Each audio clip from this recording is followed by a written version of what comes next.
इसी महीने की 1 तारीख को एक फायरिंग की घटना हुई थी आज़ाद नगर में, सिबतेन मस्जिद के पास में। और उसमें कुछ लोग थे, अपराधकर्मी थे जो इस घटना में शामिल थे। उस समय एक जैसे ये घटना हुई और सूचना मिली तो तुरंत पुलिस द्वारा क्षेत्र में उस तरफ रश करते हुए वहाँ पे घटनास्थल पर पहुँचा गया। और उस समय क्योंकि थोड़ा विलम्ब हुआ, कुछ मिनटों का उसमें विलम्ब था, तो वो लोग उस समय तो वहाँ से भागने में सफल हुए। लेकिन वहाँ से एक खोखा जो उस दिन फायरिंग में प्रयुक्त हुआ था वो तो वहीं से बरामद हो गया था। फिर आगे अनुसंधान के क्रम में जांच टीम भी इसमें लगातार कार्य कर रही थी। पुलिस उपाधीक्षक पटंदा के नेतृत्व में और आज़ाद नगर थाना की टीम उसमें शामिल थी, लगातार कार्य कर रहे थे।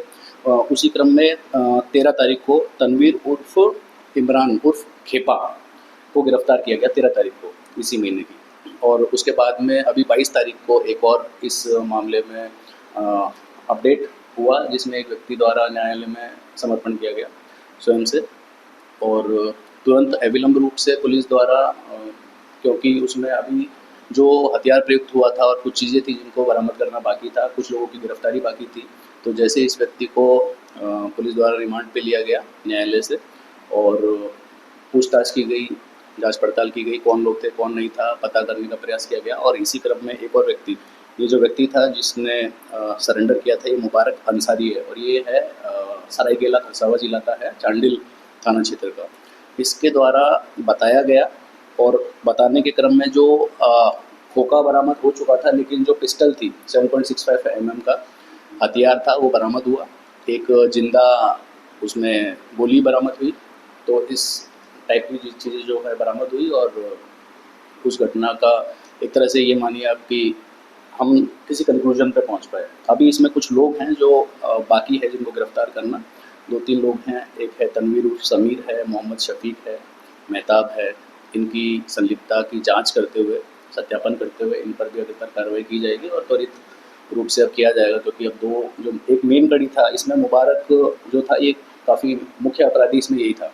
और इसी का इसलिए ये महत्वपूर्ण था पुलिस के लिए कि उसको किसी भी तरीके से उस पर दबाव बनाकर उसको सरेंडर जैसा करवाया गया और उसके बाद में उससे आगे पूछताछ की गई। इसमें एक और चीज़ जानने वाली है कि मुबारक अंसारी जो जिसने ये हथियार अभी बरामद करवाया है, इसका आपराधिक इतिहास है। इस पे आर्म्स एक्ट की धारा में चांडिल थाना ही में 2024 में एक केस दर्ज किया गया है पहले भी।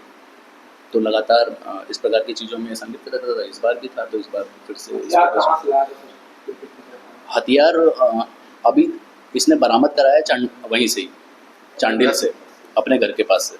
अब ये लाया कहाँ से था, कहाँ से नहीं लाया था, तो ये थोड़ा सा वैसी चीज़ है, क्योंकि थोड़ा मिक्स टाइप की ये चीज़ें अभी बता रहा है, लेकिन इसका बारे में जांच करना और सटीक सूचना प्राप्त करना अभी शेष है।